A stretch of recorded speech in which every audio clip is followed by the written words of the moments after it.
Welcome back to Kingdom Hearts. Now for some Disney.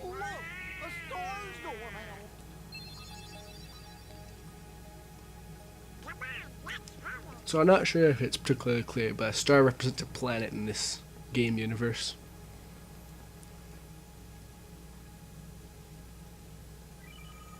But yeah, so in this part, I'm going to traverse Traverse Town. Really technically the first world that we'll be visiting in this game.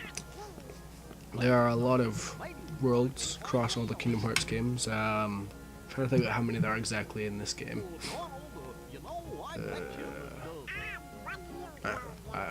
Who cares? But yeah, so something that's particularly enjoyable about this game, for me at least, is the back and forth between Donald and Goofy, and eventually Sora. No spoilers. Pluto. I'm glad they didn't fall in the part where I led them to a trapdoor and they'd have been killed instantly. I don't even know. Seriously, Pluto is like the harbinger of doom in this game. What a dream. Ah! This isn't a dream. Mm. Oh, where am I? It's kind of weird. If you actually are aware and like, oh, this is a dream, then it probably isn't. It's not really how dreams work. Hey! And even if it is, you think you would just be bored and fall back to sleep. It's kind of a weird reaction. Now, this is really where the game starts. This is the real main part of the game. I guess this technically hasn't quite started yet. It's still just kind of easing you into it, and there's not much going on yet. But this is really where the game's actually we're starting. If you want to try and show this to someone, just start them here. Skip the Destiny Islands, because that's just, it's not going to convert anyone to this side. So, does this person look kind of like Tidus? Because yeah, it's kind of the same person.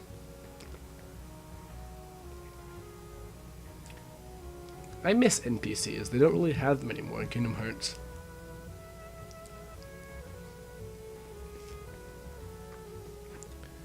But yeah, Traverse Town has a lot of things to it, but unfortunately most of it's cut off right now. Which is something I also wish they had more of in Kingdom Hearts, because nowadays just you go to a world and everything you want is right there already. Maybe there'll be a treasure chest you can't reach until you get a special ability or something, though that's not even the case in Dream Drop Distance. But yeah, it's just sort of, there's no real exploration anymore. You can't find odds. This is a whole side quest here where you can get 10 postcards to get extra items and such. I like stuff like that. It's just because it's not particularly fun on its own, but the option of having it there is what makes it interesting. So this is a cameo from Final Fantasy VII. Probably the weirdest one, because he really doesn't have much to do with his character in Final Fantasy VII. In Final Fantasy VII, he basically is working on a space program. He's an airship pilot, and he swears a lot. That's basically his character when it boils down to it. In this case, he has something that kind of stands in for airships, but that's about it. And considering there are a lot of Sids who have something to do with airships in the history of Final Fantasy, it doesn't really mean much. And honestly, I wouldn't have minded a completely different Sid. That would have been a lot more interesting than this Sid. Just imagining Sid from Final Fantasy IX now. So yeah, Sid runs a pretty basic shop right now. Just can get you some items. You don't really get the best options right now, but the firing actually is kind of useful for an upcoming fight. So if you do want to get something, I'd just recommend that for now. And if you're new to this, it is very handy, I gotta say. So a very random cameo here. It's Huey, Dewey, and Louie, Donald's nephews. They run the shop. Just sort of really random.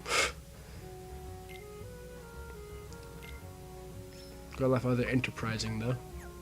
Yeah, so that's where you go if you want to get your items. But, more importantly, there's a fan up here, and if you attack it, you get a postcard. So yay! It's one free item right there.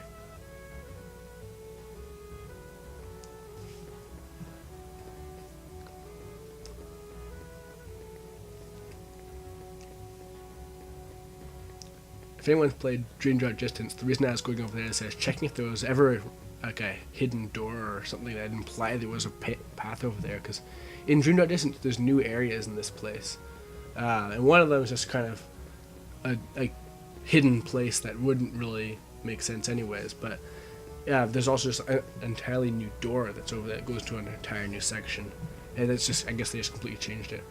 Also, it's completely a nitpick, but they changed that handlebar in front of Sid's shop to have like a rail on it, and it's just completely random, but just kind of like, why did they bother with that?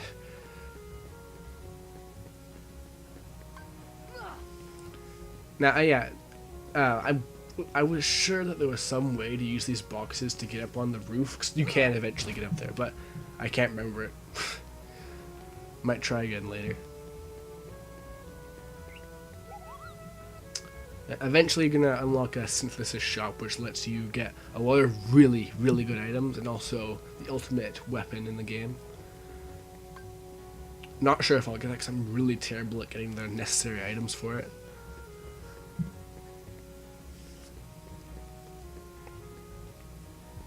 But yeah, basically early on this game forces you to explore every nook and cranny of this area.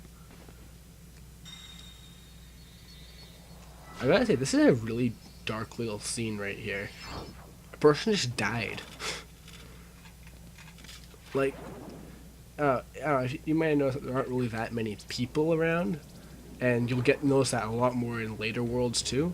And that's because these monsters you're fighting, they're essentially people that have lost their hearts. So, note how there are a lot more heartless, that's what they're called, than there are people, like a lot more. And they're like, when you start going to Disney worlds and stuff, you'll find that there are a lot of missing characters and stuff. So really the only implication you can get here is that they're all gone. Yeah, it's really dark.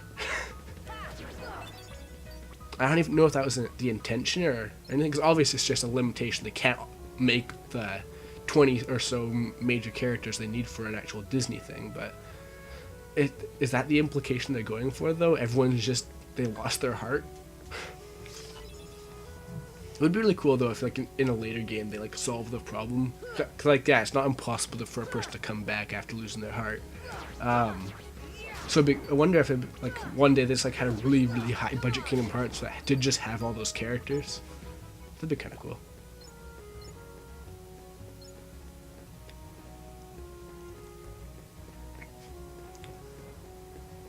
Yeah, so this is actually a good time to actually start getting some early levels.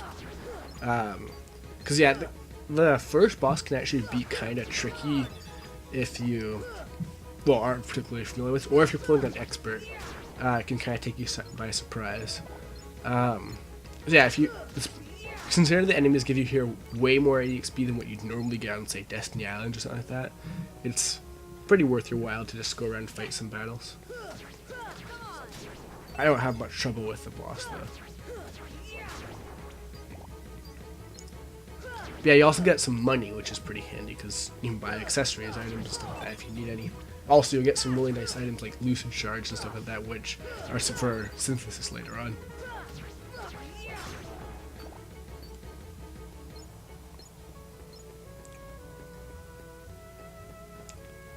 The structure of this world is actually pretty different from like everything else in Kingdom Hearts ever, even other worlds. Like, you'll see, like, the way you progress to this is pretty strange, and honestly kind of annoying. Like, I'm sure a lot of people when playing this got just completely stuck because they went through the wrong door. Because you'll see what I mean.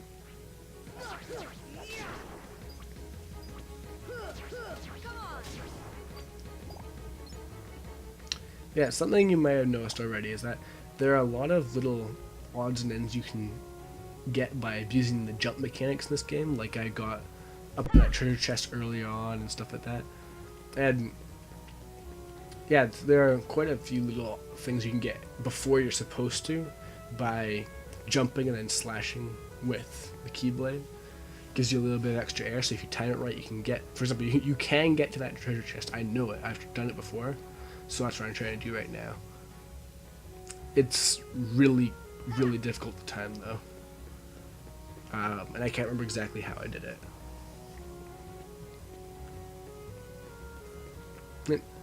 I really do actually really like Traverse Town, so I really hope they bring it back. And I don't mean like how they have in other games and just reuse it. I really want to see it at, like as a proper world. See what's happened to it after the events of all the other Kingdom Hearts games. Because there's plot points about it that I'm not going to get into here. And I really want to see what effects the other games have had on it. And it also, just the music's really nice. I like the sort of jazzy but not really saxophone music. It's one of the more memorable pieces of Shimomura's. Because yeah, Kingdom Hearts 1 doesn't really have the best Kingdom Hearts soundtrack. So yeah, there, I almost got it. But there are some really nice stand-up pieces, like the battle theme for this. Not the one you've been hearing so far, but later on you get to new battle theme, and that's one of the most memorable pieces from Kingdom Hearts. They use it for like the endings of the main games. But yeah, just the normal theme is nice too. Anyways, yep, this is the first door you're supposed to go through. Every time you go through a door, you'll know it's the right one because Donald and Goofy will come out and look for Leon. Yeah, so see you next part.